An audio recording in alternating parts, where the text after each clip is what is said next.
त्यांना शेवटी ससून हॉस्पिटलला जावं लागलं. तिथेही त्यांना ते तिकडची व्यवस्था पटली नाही म्हणून ते पुढे सूर्या हॉस्पिटलला गेली. तिथे डिलिव्हरी झालेली आहे. मी जवळपास 24 तासांचा अवधी गेलेला आहे. अशाच्यात नेमकी मदत काय मिळाली मग? आणि शेवटी मणिपाल हॉस्पिटलमध्ये त्यांना ऍडमिट करावं लागलं कारण परिस्थिती आणखी बिकट बनली तनिषा भिसे यांची. आणि शेवटी तिथे त्यांचा दुर्दैवी मृत्यू झाला. कोणाकोणाला जबाबदार धरायचा आपण?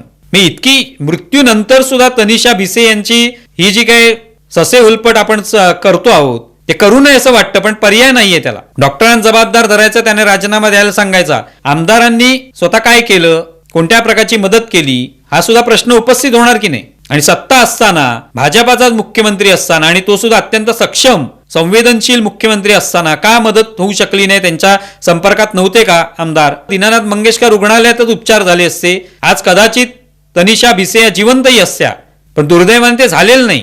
ज्या वेळेला घैसास यांचं काही ते नाव आलं तर त्यांच्या आई वडिलांच्या रुग्णालयावर हल्ला करण्यात आला. कोणी केला? तर भाजपच्याच काही कार्यकर्त्यांनी, आणि त्याची तोडफोड केली, नासधूस केली. या दोन्ही घटनांमध्ये भाजपाची नाचक्की झाली. म्हणजे इथे काही कोणी त्याच्यामध्ये सामील होता अशातला भाग नाही, पण नाचक्की झाली की जिथे मदत आपलं सरकार असतानाही मदत मिळवून देऊ शकलो नाही. पण आमदार मदत मिळवून देऊ शकले नाही तिथे, त्याला काय म्हणणार आणखी?